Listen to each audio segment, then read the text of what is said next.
Salut Internet. Aujourd'hui c'est une vidéo sur le contrôle des chômeurs.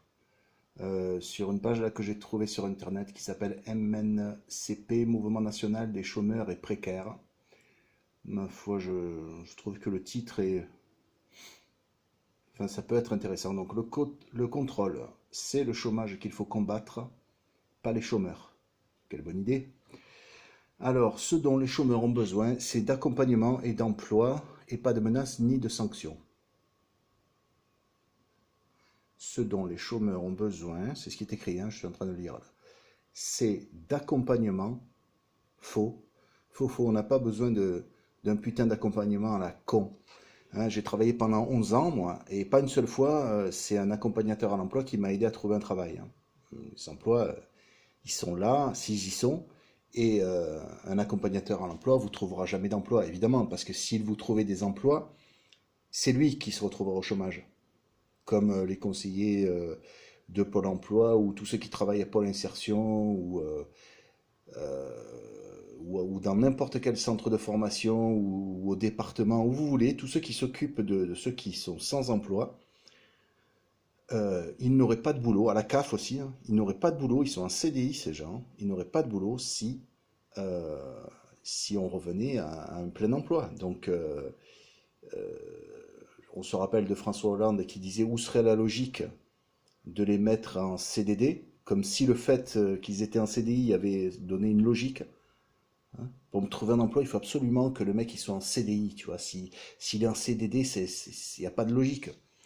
Eh oui, le mec il est en CDD, il te trouve un CDI et c'est lui qui se retrouvera, bah, écoute, qui se retrouvera au chômage à la fin de son contrat, mais, qui se terminera sûrement puisqu'il est en CDD. Hein. Ça signifie contrat à durée déterminée. Eh ben, c'est toujours quelques années de prix. Et puis si on était tous en CDD, euh, en fait, il n'y aura plus de chômage, quoi, puisque tu travailles un certain temps, puis quand ton contrat se finit, tu vas au chômage, puis une fois que tes droits au chômage sont terminés, tu retournes travailler, toujours en CDD, et voilà, tu cumules les CDD toute ta vie, et c'est ça le travail. Et au moins tu laisses ta place une fois que tu vois, que tu as terminé ton contrat, tu t'en vas, il y en a un autre qui prend ta place, comme ça fait le turnover.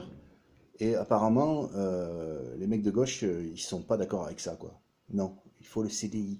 Voilà, il faut, comme s'il y avait du travail en CDI pour tout le monde. Bon, enfin bref, on continue. Donc, ce ne sont pas les chômeurs. Non, ce dont les chômeurs ont besoin, c'est d'accompagnement et d'emploi.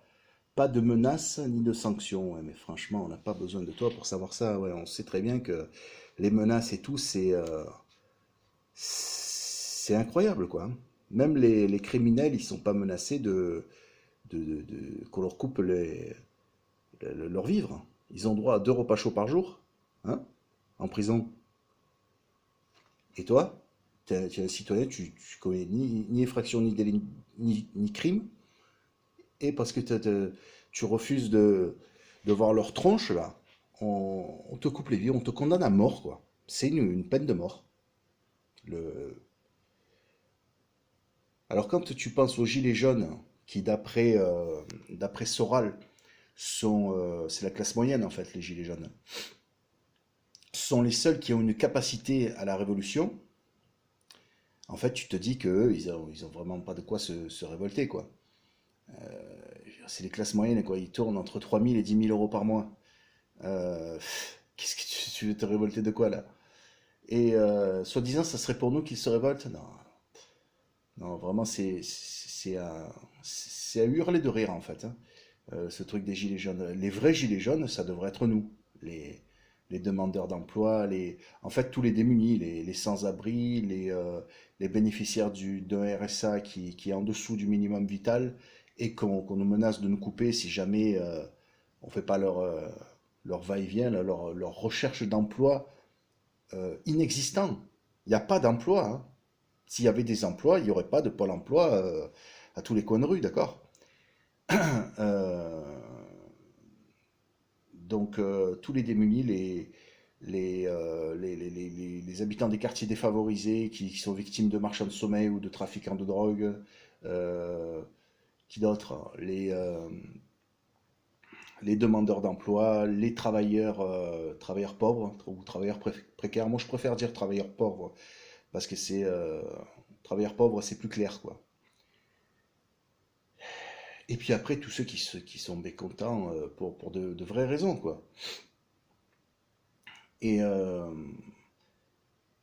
et tout, c'est ceux-là les démunis qui devraient revêtir un gilet jaune et aller faire des manifs dans la rue pour demander à ce qu'on change ce système de, de, de Pôle emploi, CAF, Pôle insertion, là, parce que je ne sais pas exactement ce que c'est que la loi là, que Macron a proposé. Là, bon, enfin, c'est pour les retraites, du durcissement du truc du chômage. Franchement, on s'en bat les couilles, quoi. De toute façon, ils vont pas gagner une retraite faramineuse, et ceux qui sont au chômage et dont les contrôles vont se durcir, ils vont pas avoir, enfin, ça changera pas grand-chose pour eux. De toute façon, ils sont dans une situation qui est vraiment pénible, quoi. Ah, et qui est stupide et inutile. Donc, qui est la loi Macron ou pas, c'est pas ça le problème. Le problème, il est profond, quoi. Il faut changer, il faut arrêter de permettre à des sadiques, hein, j'ai pas d'autre mot, hein, des sadiques de persécuter des faibles là, qui visent le pouvoir, et ils veulent que tu sois là devant eux et que tu leur obéisses. C'est tout ce qu'ils veulent. En fait, ils ont aucun, euh, ils n'apportent rien, quoi, de positif, au contraire. Donc voilà, donc la première phrase, ce dont les chômeurs ont besoin, c'est d'accompagnement et d'emploi. D'emploi, oui, on a besoin d'emploi en CDD, et que ça nous prenne pas toute la journée non plus, parce que pour ceux qui ne le savent pas, travail, c'est un mot qui vient du latin trepalium, hein, ça signifie tourment, torture. Donc j'entends souvent dire, ah oui, on veut travailler, tout ça, mais tu parles du travail, là, tu parles de tourment, de quelque chose de pénible. Si tu aimes ça, c'est que tu n'es pas trop normal, en fait, hein. Donc en gros, tous ceux qui te parlent de ouais, il faut travailler, faut faire mieux que les Allemands ou que je sais pas qui, en fait, ils te parlent de job à la con, là, où tu te glandes dans des bureaux, où tu es payé des salaires incroyables. Et en fait, il faut faire semblant de travailler dans ces boîtes-là. Et, soit ils emmerdent le monde, hein, comme dans toutes les administrations publiques, soit ils produisent un truc complètement inutile que personne ne veut et qui est super cher en général, soit ils sont ultra polluants. Donc là, c'est dur de ne pas penser à se révolter. Bon, enfin bref. Euh, donc, ce dont les chômeurs ont besoin, c'est d'accompagnement. Non, ça, tu le prends et tu le jettes à la poubelle. Et d'emploi, oui, si c'est en CDD, des contrats par exemple d'une année par personne, avec 3 mois de formation par année, hein, pas des trucs où on te parachute et on te dit allez vas-y va travailler, on t'explique rien, non, ça c'est encore de la persécution, ça. Un truc où tu as une formation, tu vois, et uniquement dans des emplois qui sont ordinaires, hein, nécessaires à la survie, qui nous permettent de satisfaire des besoins comme manger, boire, uriner et déféquer dans le confort, nous vêtir, être chauffé en hiver, être climatisé en été, nous laver, faire le ménage, faire la lessive, étendre le linge, ramasser le linge, faire les courses, préparer le repas, dresser la table, débarrasser la table, faire la vaisselle, dormir, pratiquer l'éducation physique, avoir une formation intellectuelle, avoir une formation manuelle, être logé, être en sécurité, des besoins, quoi. Des- les domaines où s'il n'y a pas satisfaction, ça entraîne, que ce soit sur le court terme ou sur le long terme, soit la maladie, soit la mort. Tu vois, là-dedans, on n'a pas le choix de travailler, puisque si on ne satisfait pas ses besoins, on crève. Donc il faut travailler. Comment ça se fait que le gouvernement, il n'ait jamais pensé à créer une ribambelle de CDD pour chacun de ces besoins-là, et des CDD obligatoires, parce que c'est obligatoire de travailler pour satisfaire ses besoins, et c'est obligatoire de satisfaire ses besoins pour survivre. Donc en gros, c'est obligatoire de travailler pour survivre. Comment ça se fait qu'on qu'on parle pas de travail obligatoire? Non, nous, on parle de recherche. Tu es obligé de faire de la recherche. C'est même aux chevaliers de la table ronde, on leur a pas fait ce coup-là, là. On leur a dit, vous êtes des chevaliers, donc vous devez chercher le Graal. Mais on leur a pas dit, vous cherchez le Graal, mais le Graal, il n'existe pas. Nous, on nous le dit, si, si, c'est pas parce qu'il n'y a pas d'emploi qu'il faut pas en chercher. Mais putain, mais allez vous faire soigner. Allez vous faire soigner. Donc, ce dont les chômeurs ont besoin, c'est d'accompagnement, non. D'emploi, oui. Pas de menaces, si, pourquoi pas. Il faut prévenir aux gens, il faut prévenir les gens. Je veux dire, si j'avais jamais dit à mon fils de ne pas mettre ses doigts dans la prise ou de pas de pas toucher la casserole d'eau quand elle est bouillante, putain, mais il serait mort déjà. Bon, j'ai pas de fils, mais si j'en avais eu un. euh, voilà. Donc je continue. Des menaces et des informations qui, qui te préviennent quand même que tu pourras avoir des problèmes si jamais tu respectes pas les normes, bref. Donc pas de menaces ni de sanctions. Mais si, il faut des sanctions, putain. Celui qui travaille pas, si tu le sanctionnes pas, alors c'est que tu pars dans un délire que oui, on est tous libres, euh, voilà, chacun fait ce qu'il veut, et celui qui veut pas travailler, il travaille pas. Ok. Mais on sait très bien que celui qui veut pas travailler, il va pas se laisser mourir de faim. Ou alors il faut lui prévoir, je sais pas moi, une assistance au suicide. Comme ça se fait dans certains pays, tu sais, il y a la mallette, il y a les bouteilles avec à l'intérieur des produits, tu les avales, et bonsoir madame, tu crèves quoi. Euh, bon, il n'y a pas ça chez nous en France, mais on sait que celui qui peut pas satisfaire ses besoins, il va pas rester là à attendre la mort. Non, non, non, il va se servir. Et là, ça va devenir violent. Donc, tu es obligé de faire travailler les gens. Donc, il faut parler de travail obligatoire. Mais bon, si le travail était obligatoire, il serait obligatoire pour tous, y compris pour eux. Et apparemment, ils n'ont pas tellement envie de travailler. Ils préféreraient que ce soit nous, qu'on aille travailler pour eux. Ils veulent des esclaves. Donc, il faut encore leur rappeler que l'esclavage a été aboli en 1848, à peu près en même temps que on a instauré le suffrage universel, hein, parce qu'on est un peuple en démocratie, c'est le peuple qui gouverne, qui décide. C'est pas Emmanuel Macron et Nicolas Sarkozy et puis tous les présidents qu'on a eus. Non, non, non. Eux, ils font ce qu'on leur dit. Ce sont des serviteurs. C'est eux, les larbins. Tu piges? Bon, des larbins qui sont payés entre 13 000 et 18 000 euros par mois aussi. À ce prix-là, je le fais, le larbin. C'est pas de problème, hein. Mais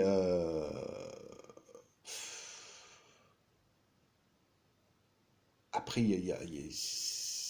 tu as l'impression que ce mot, la démocratie, il n'existe que dans le dictionnaire. Oui, et puis dans ta tête.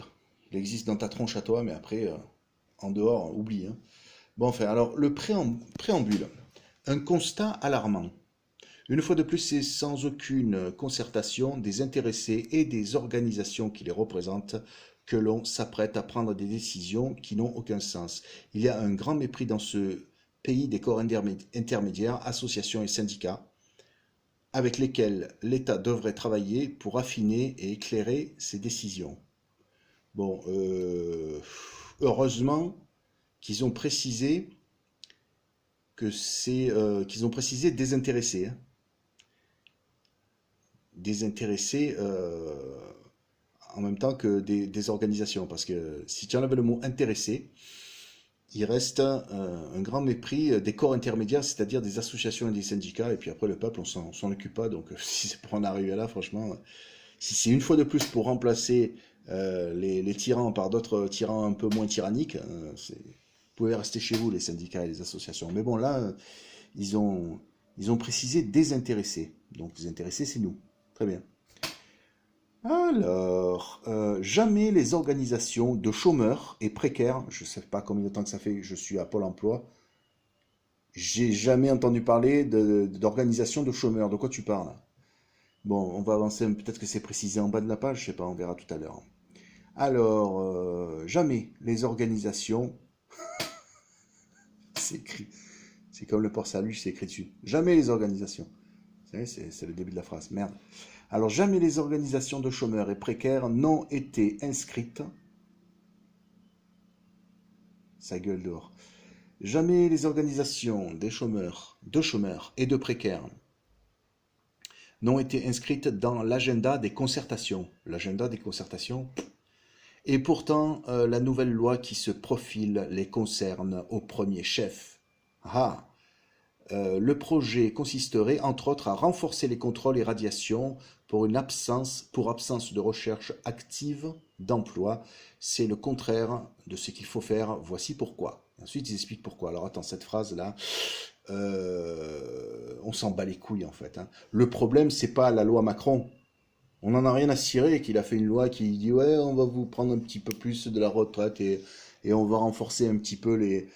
De toute façon, t'allais avoir une retraite minable, quoi. Enfin, ceux qui ont une grosse retraite, si on le prend un peu plus, bah, de toute façon, ils ont une grosse retraite, ça les gênera pas. Et ceux qui ont une petite retraite, de toute façon, ils auront une petite retraite. Donc, même si on leur prend un peu plus, ça changera pas grand-chose. Donc, au niveau de la loi Macron et pour les retraites, on s'en bat les couilles. Hein. Ensuite, il y a au niveau des contrôles radiation pour absence de recherche active d'emploi. Il faut pouvoir le prouver hein, avant de. Bon, ou alors quand tu as affaire à des gens qui en ont ras-le-bol, tu vois, ils ont le moral à zéro et tout, c'est sûr que faire toutes les démarches et tout pour aller contester une sanction de Pôle emploi, c'est vrai que il y en a beaucoup qui vont juste essayer comment dirais-je, de se soumettre, quoi, d'être gentil, de s'excuser presque et tout. Euh, ils ont tort, hein.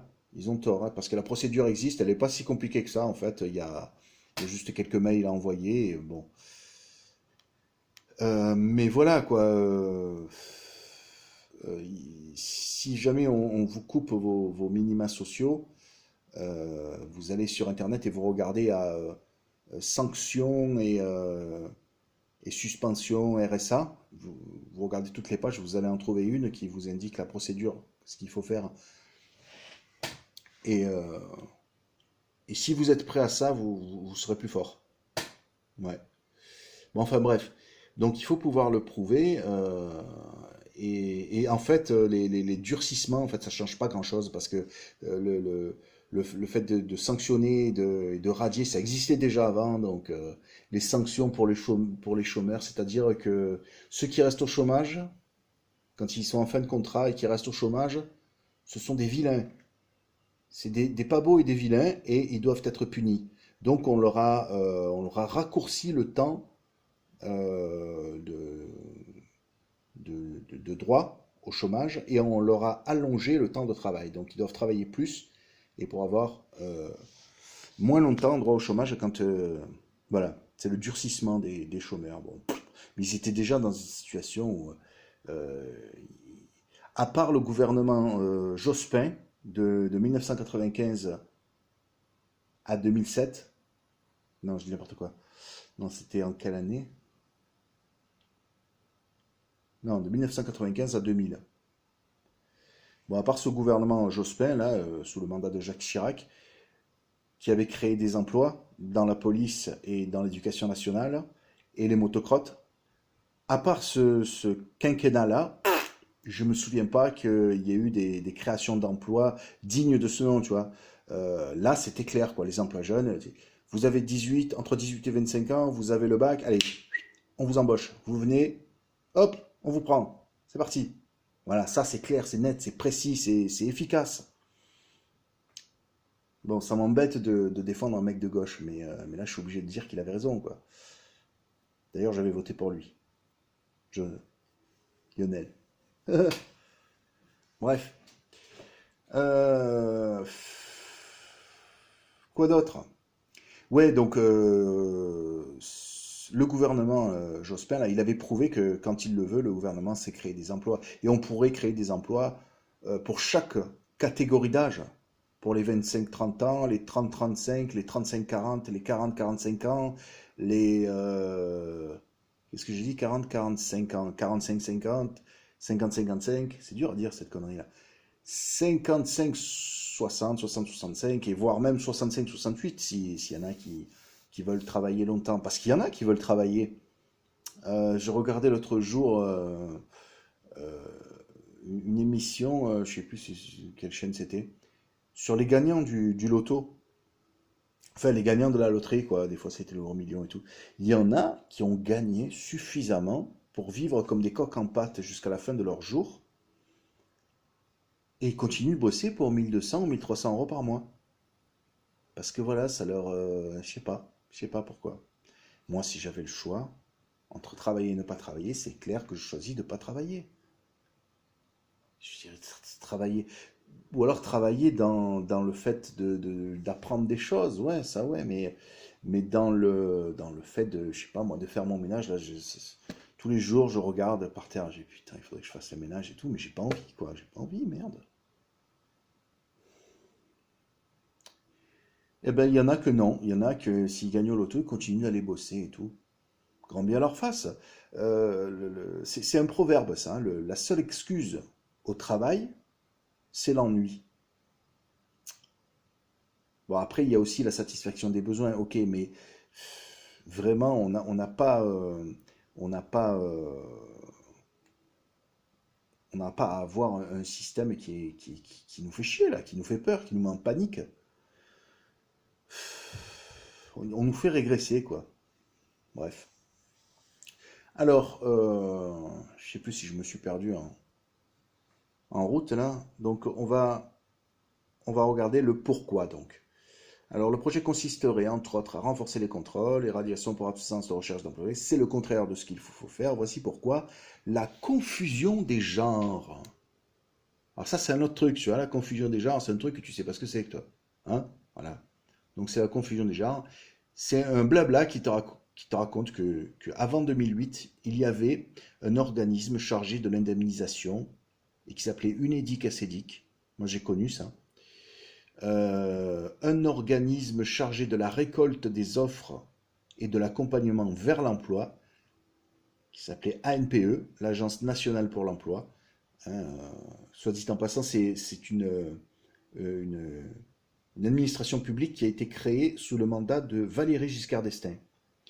Valéry Giscard d'Estaing qui est encore vivant, mais on l'espère, vu que c'est sous son mandat à lui que la NPE a vu le jour. Je ne souhaite pas la mort de Valéry Giscard d'Estaing, attention, hein, mais quand ce monsieur va s'éteindre, on l'espère, la NPE et puis tous ces enfants d'après, là, les Lunédic, les Acédic et les Pôle emploi et tout ça, ils vont s'éteindre avec lui. On l'espère vraiment. Ou alors le remplacer par un truc qui nous font pas chier, quoi. Qui nous fait pas chier parce que là, ça nous fait chier. Bref. Donc avant 2008, il y avait ces organismes-là. Il y avait l'organisme chargé du contrôle. Alors ça, je sais pas ce que c'est. La DDTEFP. On dirait un truc de... un film de flic, là. Il y a Daniel Auteuil et Gérard Depardieu qui vont surgir là, tu sais. Ils vont te faire un film. Allez vous faire enculer, hein. Alors, depuis, tout cela a fusionné dans Pôle emploi au détriment de l'accompagnement et de l'aide à la recherche d'emploi. Alors ça, c'est de la foutaise parce que moi, j'ai jamais été autant appelé là que, que, que, que ces derniers temps, hein. Franchement, il n'y a pas de détriment de l'accompagnement. Ils nous appellent beaucoup plus qu'avant. Maintenant, c'est une fois par mois, quoi, qui nous font chier. Parfois, c'est 4 fois par mois. Je l'ai là, la feuille à la con. Voilà, là, heureusement, enfin heureusement, pas heureusement, mais comme il y a le confinement, j'ai échappé à... là, il y avait le 6 mars. Non, le 6 mars, elle ne me l'a pas noté, mais en fait... alors, il y avait le 2 avril. donc dans 2 jours. Mais celui-là, ce rendez-vous est remplacé par un coup de téléphone, bref. Donc il y avait le 2 avril. Après, il y avait le 7 avril, le 21 avril et le 24 avril. 4 rendez-vous. J'en ai déjà parlé dans une vidéo précédente. Voilà, donc tu vois un peu 4 rendez-vous pour rien du tout, quoi. C'est dommage qu'on n'ait pas pu les faire, parce que je vous aurais fait une vidéo pour vous dire le contenu de ces rendez-vous, pour que vous vous aperceviez à quel point c'est stupide et inutile. Bref, donc depuis tout cela a fusionné dans Pôle emploi au détriment de l'accompagnement et de l'aide à la recherche d'emploi. Les demandeurs d'emploi sont laissés à l'abandon. Et abandonnez-nous tant que vous nous versez nos minima sociaux, franchement, vu à quoi vous servez, abandonnez-nous. Hein. On n'a pas besoin de vous. Hein. Alors, les demandeurs d'emploi sont laissés à l'abandon, ne rencontrent plus leurs conseillers qui eux-mêmes sont surchargés par d'autres tâches. Quelle autre tâche?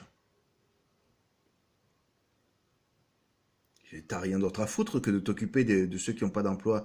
Ah si, on a des autres tâches. Quelles autres tâches? Ah, toi tu sais pas. Parce que tu es du peuple et que le peuple est censé être sans savoir et sans désir. Ok? Voilà. Bien sage. Sauf que ça n'existe pas, sage comme ça. Bref. À part Lao Tse peut-être, mais on l'a envoyé... même à l'époque, hein, je te parle de ça il y a 5000 ou 10 000 ans, hein, même lui on l'a envoyé se faire foutre dans une caverne, il vivait ce con. Bref. Alors on dit aux chômeurs de se débrouiller seuls. Non, on leur dit pas, et franchement c'est ce qu'on veut. Avec les nouveaux outils numériques. Si c'était ça, franchement, personne ne se plaindrait. Moi, je le fais ça, hein, tous les jours, d'aller faire des clics-clics, là. J'ai pas besoin de voir une conseillère pour déposer des offres, pour candidater à des offres. Je le fais tous les jours. Hein. Et j'ai même fait une vidéo, pour ceux que ça intéresse, vous avez qu'à vous abonner à ma chaîne, et vous verrez. Alors, les fonctions contrôle et paperasse administrative ont pris la première place et la peur s'installe. Alors, les fonctions contrôle, oui, parce que c'est comme quand on était petit à l'école, tu sais, que la maîtresse se disait « Allez, c'est contrôle !» Là, on était en panique, tu vois. Et peur de te rater. Et là, tu as vraiment peur de te rater. En fait, ils nous prennent pour leurs élèves, mais on n'est pas leurs élèves. Ils ne sont pas nos professeurs. Si on voulait des professeurs, on serait allé voir ceux de l'éducation nationale. Ceux qui ont Bac+5 et qui ont réussi le concours. C'est-à-dire que c'est les meilleurs des Bac+5, tu vois. On n'aurait pas pris ces trépanés, là. Franchement, ils ont subi des opérations du cerveau, ces gens. Donc, la fonction contrôle et paperasse administrative ont pris la première place et la peur s'installe. C'est faux, la peur s'installe parce qu'il y a des contrôles, pas parce qu'il y a de la paperasse. La paperasse, on vous la fait. On vous la fait, la paperasse. C'est que ça à faire pour pas avoir vos tronches. Croyez-moi, on vous fait la paperasse. Alors, quand Pôle emploi contrôle les chômeurs, il y a 2 sortes de contrôles. Allez, c'est reparti. Alors, celui de la fraude qui représente 0,5 des prestations versées. Qu'est-ce que tu en sais, toi? Qu'est-ce que j'en sais, moi? Je suis censé être sans savoir et sans... Mais putain, qu'est-ce que tu me parles? Alors, somme ridicule au regard, par exemple, de la fraude fiscale ou de la fraude des employeurs. Alors, tu sais qu'il y a des fraudes, mais tu vas pas les mettre en prison. Ou alors si tu le mets en prison, comme ils l'ont fait avec, comment il s'appelait l'autre là? Pas Cahuzac, ça c'était le ministre l'autre, là, avec sa femme, là, qu'on voyait tout le temps à la télé, merde. Je me rappelle plus, là. Lunette, on va l'appeler Lunette. Non, je vais pas l'appeler Lunette, c'est pas son nom. Le maire, là, de Levallois, je me rappelle plus du tout comment il s'appelle. Bon, bref, lui, lui a dit, c'est bon, je suis trop vieux, je fais pas de prison. Et juste, ouais, c'est vrai. Allez, vas-y, tire-toi. Moi, je m'en bats les couilles qu'il soit vieux, hein. Il a commis une effraction, il doit faire sa peine. Attends, c'est pas parce que tu es jeune que tu fais plus de prison qu'un vieux, mais c'est n'importe quoi. Putain, n'importe quoi. Bref, alors, celui dont on a beaucoup parlé... Non, attends, où j'en suis là? Ouais, bon, les fraudes, bref. Alors, celui dont on a beaucoup parlé ces derniers temps sur la recherche active d'emploi, c'est celui-là que nous critiquons, car il a servi à stigmatiser les demandeurs d'emploi. Bon, écoutez, faut arrêter de dire n'importe quoi. On est stigmatisé de quoi? Les stigmates, c'était les trucs que Jésus avait dans les poignets, tu sais, et les marques des clous, quoi, quand on l'avait crucifié. Ils nous disent qu'on a des marques de crucifixion, hein. N'importe quoi, hein. En gros, on a été crucifié. C'est nouveau, ça vient de sortir.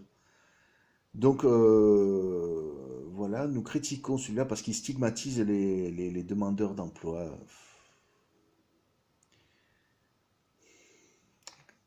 Moi, ce que je critique, c'est l'absence de bienveillance, certes, mais l'absence de,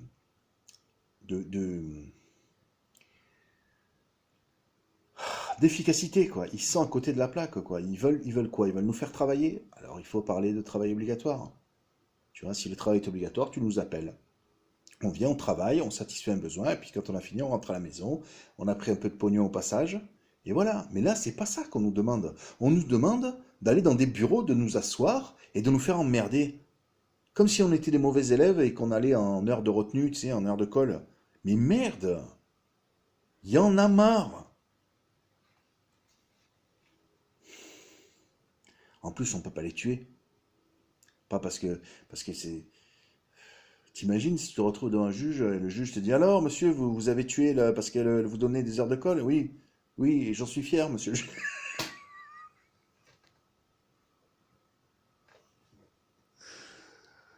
Ah putain, tu vas faire de la prison à vie là.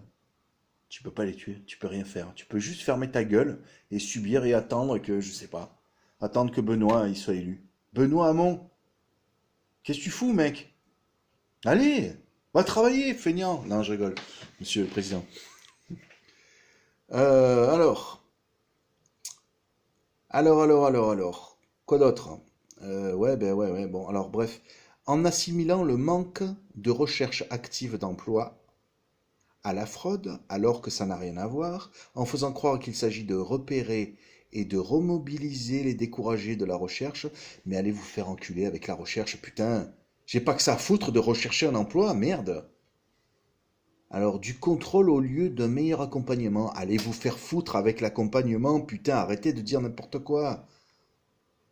En mettant en pâture à l'opinion publique des chiffres faux. L'opinion publique. Alors le public, vous savez ce que c'est qu'une opinion si vous ne savez pas regarder dans le dictionnaire. Public, c'est un mot qui désigne le plus grand nombre. Donc l'opinion publique, c'est l'opinion du plus grand nombre. C'est nous, le plus grand nombre. Donc on ne va pas penser que nous sommes stigmatisés, nanani, nanana. On ne va pas penser du mal de nous-mêmes. Parce qu'il y a deux pelés et trois tendus qui ont fait, qui ont fait des lois qui nous dérangent pas en plus, hein. Et voilà.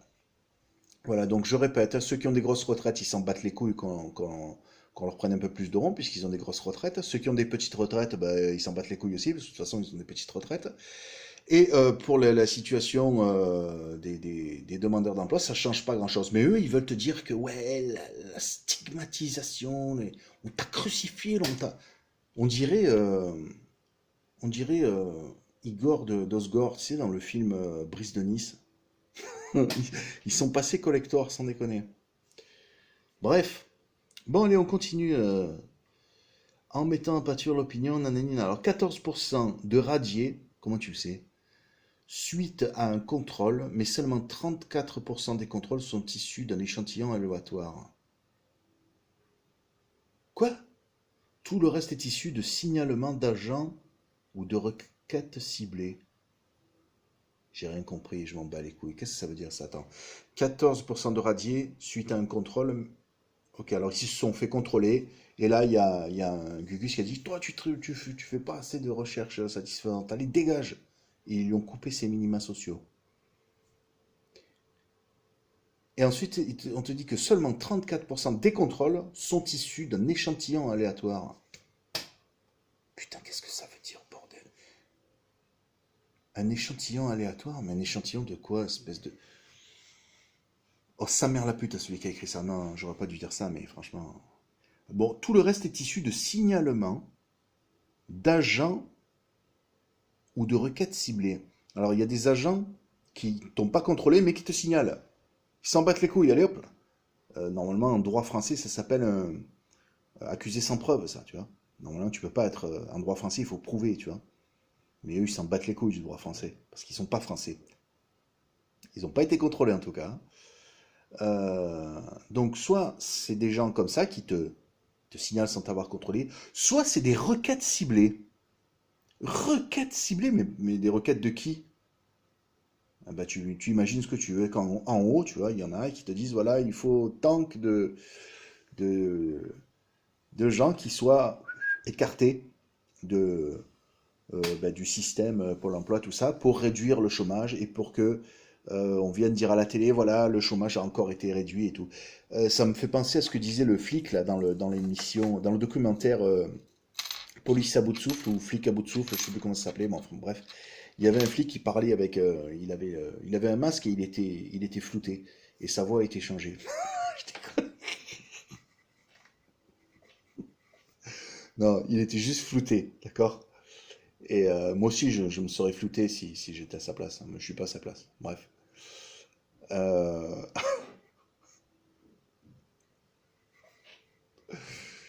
Donc lui disait, quand on vous parle de diminution de 0,24 ou de 1,84%, on se fout de votre gueule. C'est un flic qui disait ça à la télé, bordel.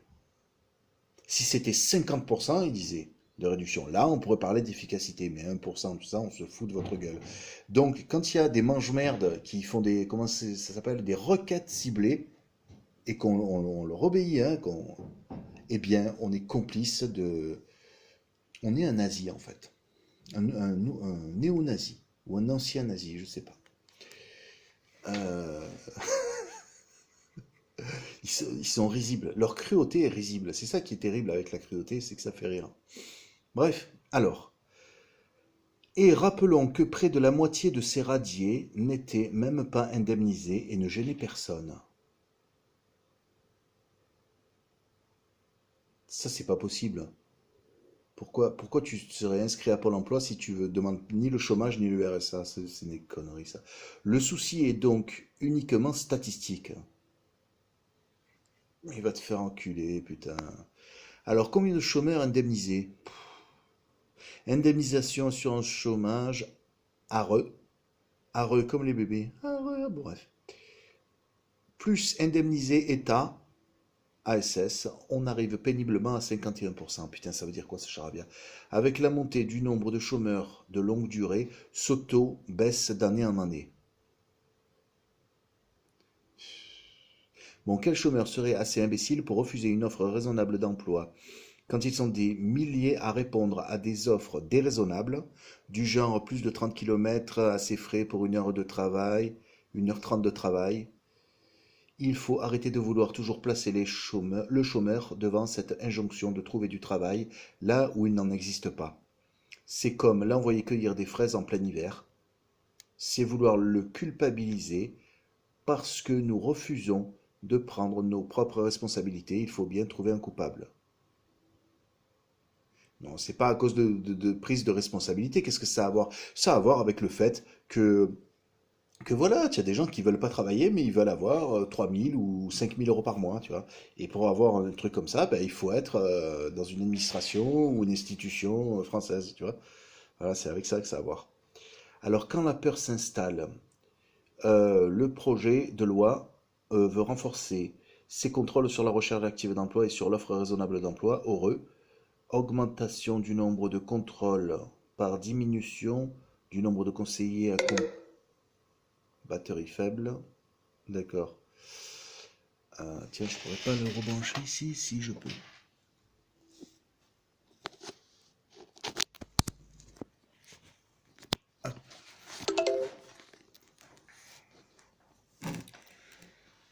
Ah. Ok. Alors, où en étais-je? Alors de 215 000 à 600 dans un premier temps, puis à 1100, mise en place expérimentale de cahiers pour justifier de sa recherche d'emploi, suppression de postes à Pôle emploi, la presse parle de moins 4 000, mais supprimez-les, on s'en fout, et de vos cahiers de merde aussi, on s'en fout. Euh, Moins de 4000 sur les 2 ou 3 ans à venir, dont la plupart seront pris sur la fonction accompagnement. Et c'est là que subrepticement, j'arrive jamais à le dire, j'arrive pas, subrepticement, on s'aperçoit que les demandeurs d'emploi sont de plus en plus nombreux à ne pas vouloir s'inscrire à Pôle emploi. Ben oui.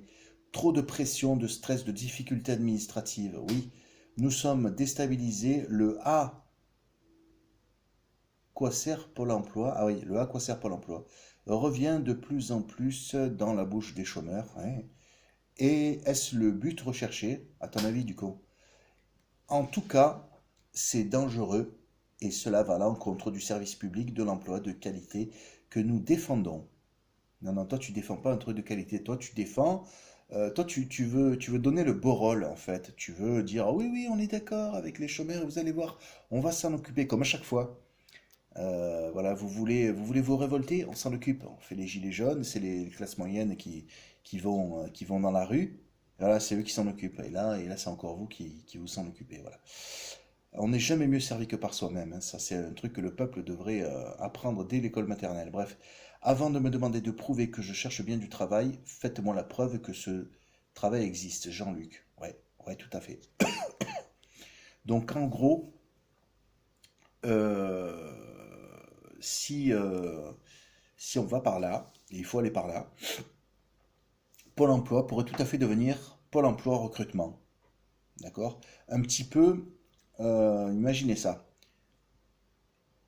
Les emplois jeunes là, dont je parlais tout à l'heure, là, de ceux de Jospin et de Chirac. Comment on a fait pour rentrer? Moi, j'étais rentré dans les emplois jeunes, hein. Comment j'avais fait? Eh bien, je suis allé à l'inspection académique de ma ville. Je suis rentré dans le bâtiment. J'ai dit bonjour. Je voudrais retirer un dossier emploi jeune, s'il vous plaît. On m'a dit oui, c'est au premier étage. Tac, je suis monté au premier étage par l'ascenseur. Et là, il y a quelqu'un qui est venu à ma rencontre, qui m'a dit, c'est vous qui voulez? Oui, j'ai dit, oui, c'est moi. Asseyez-vous, j'imprime les papiers et je suis à vous tout de suite. Donc la dame m'a donné tout un dossier. Voilà, et elle m'a parlé, parce que je lui ai dit dans quel arrondissement j'étais, et elle m'a parlé d'une école qui, qui était à côté de mon arrondissement, et ça serait là que j'irais travailler. Bref, donc j'ai dit merci, j'ai pris le dossier, je suis rentré chez moi, j'ai rempli le dossier, j'ai mis les photos, j'ai collé le tableau fiscal et j'ai renvoyé tout ça aux adresses indiquées. Et quelques temps après, on m'a appelé pour un entretien d'embauche et j'ai été embauché. Imaginez la même chose, sauf que au lieu, donc la même chose, on va retirer les dossiers, tout ça, on rentre à la maison, on le remplit, on met les photos, le timbre fiscal, on renvoie tout ça aux adresses indiquées et là, l'inspection académique transmet les dossiers à Pôle emploi qui s'occupera pardon, de regarder la fiche métier et de bien préparer pendant 2 ou 3 jours le candidat à l'entretien d'embauche. Voilà. Ça serait une administration qui fait ce qu'elle est censée faire. Là, qu'est-ce qu'ils font? Là, juste du contrôle et ils veulent juste nous sanctionner, quoi. Et, euh, et tout ce qu'on doit faire, c'est faire semblant de rechercher un travail pendant qu'eux font semblant de nous en proposer. Sauf que eux, ils sont à 4 000 € par mois, ils sont pas menacés, quoi. Pas assez, en tout cas. Bref. Donc, à quoi sert nanani. Bon, bref. Alors, les statistiques du chômage. Vous voulez des statistiques? Dites-moi non. Non, hein? Si, vous en voulez? Merde. Alors, il y a celle de l'INSEE trimestrielle et basée sur les règles internationales du BIT, demandeur d'emploi, sans déconner, c'est une blague, c'est fait exprès. Demandeur d'emploi inscrit ou non à Pôle emploi, en recherche et n'ayant pas travaillé 0 heure dans le mois précédent. On exclut donc les personnes n'ayant fait que quelques heures ou des petits boulots. En attendant, il faut bien croûter et cela donne un taux de chômage de 8,9%. Il y a celle de Pôle emploi basée sur les inscrits à Pôle emploi. En catégorie A, inscrits disponibles et n'ayant pas travaillé le mois précédent. Catégorie B et C, En recherche, mais ayant fait quelques petits boulots ou temps partiel le mois précédent, total 4.A. 4, je sais pas ce que ça veut dire 4. Ah, catégorie A. 3,7 millions de chômeurs, 0,9% sur un trimestre, 1,2% sur un an, on s'en bat les couilles, mais c'est quoi ce charbia, putain. Total catégorie A, B plus C, 5,93 millions, stable sur le trimestre, plus 2,1 sur un an. Alors ne sont pas comptés ou dans d'autres catégories les chômeurs dans le dispositif formation, contrat aidé, CSP, etc. Pour les chômeurs de longue durée, congé longue durée, plus d'un an de chômage, ils sont 2,6 millions. Alors des créations d'emplois, baisse du chômage. Bon, je vais pas lire jusqu'au bout là parce que je dirais pour moi. Alors quel est le problème? Le problème, ce n'est pas que les statistiques et la courbe du chômage. Ce n'est pas les statistiques et la courbe du chômage. Le problème auquel il faut d'abord s'attaquer, c'est la situation des personnes sans emploi et comment on la traite. Putain, mais c'est ce qu'on dit depuis une heure là. Qu'est-ce que tu me fais chier là? Alors quelle priorité? Redéfinir les missions. Les priorités, selon moi, c'est de récupérer 50% des 50% de la totalité des ressources qui est actuellement détenue par seulement 2% de la population et de les reverser immédiatement à la population la plus démunie. D'abord sous forme de salaire, ce qui implique qu'il faudra créer des emplois. Ensuite, sous forme de droit au chômage, ce qui implique que ces emplois seront en CDD. Ensuite, sous forme de revenus de base. Par exemple, 800 euros par mois pendant un an pour ceux qui ont fait un an de travail, à la fin de leur droit au chômage. Après leur contrat d'un an, il reste, je crois que c'est 7 ou 8 mois, je crois. Ils ont droit à 7 ou 8 mois de chômage s'ils ont fait un an. Enfin, un truc comme ça, quoi. Et à la fin de leur droit, on leur dit partez pas, on vous donne 800 balles par mois pendant un an encore pour faciliter le turnover et, et permettre à ceux qui voudraient profiter d'une année de plus de faire ce qu'ils veulent. Et à la fin de cette année, on leur coupe le revenu de base, et là, ils doivent retourner s'inscrire à Pôle emploi, où nous aurons prévu un deuxième revenu de base, inférieur au premier, un revenu par exemple de 640 euros par mois, pour tous ceux qui sont privés d'emploi. Tu retournes t'inscrire à Pôle emploi, et si jamais, parce qu'on est 67 millions, je crois même qu'il y en a qui ont dit qu'on serait peut-être 84 millions de Françaises et de Français, donc c'est pas dit qu'on arrive à faire travailler tout le monde. Mais à supposer qu'on ne te trouve pas de travail, on te laisse pas à 500 balles par mois. Putain, on n'y arrive pas.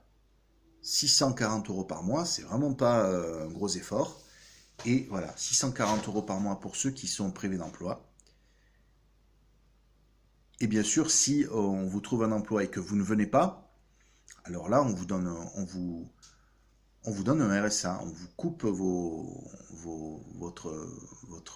ça s'appelle, votre revenu de base, et on vous laisse au RSA. Et si vous n'avez pas déclaré d'entrée que vous ne vouliez pas travailler, il y aura des remboursements pour trop perçus, et puis même des petites sanctions, hein. Le RSA il est à 492, pendant le nombre de mois où le bénéficiaire a menti, il sera que à 400, par exemple, une petite sanction, histoire de faire comprendre à tout le monde qu'on rigole pas.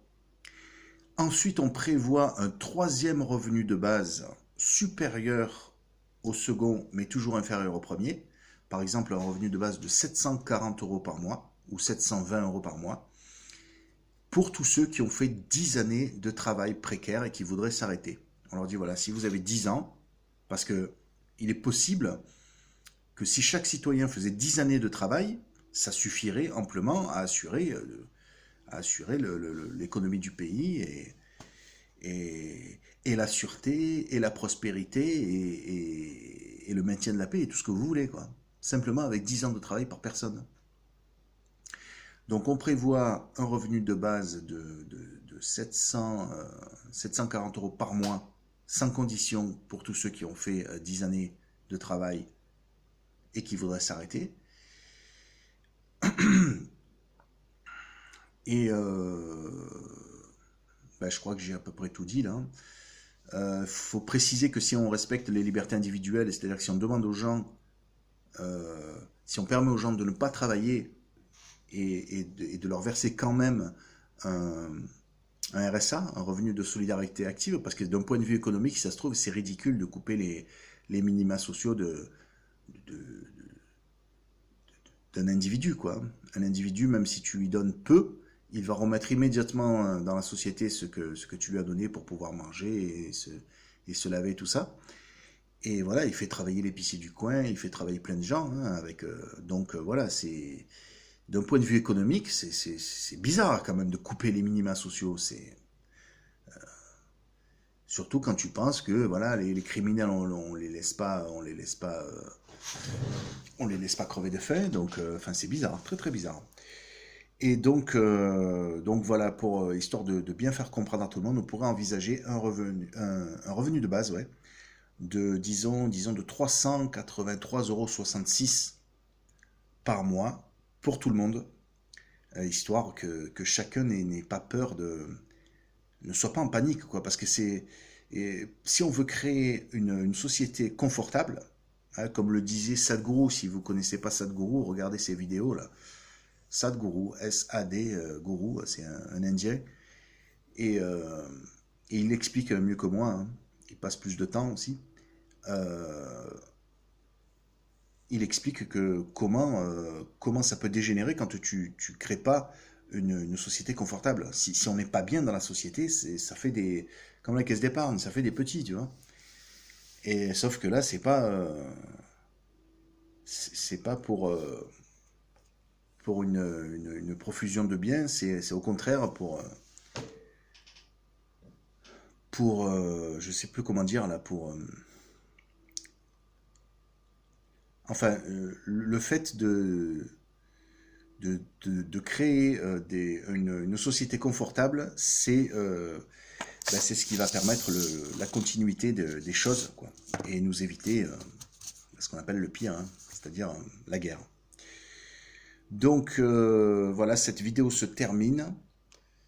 J'espère qu'elle vous a plu. Voilà, moi je suis très fatigué là, j'ai beaucoup parlé. Donc je vous dis à ciao et à très bientôt.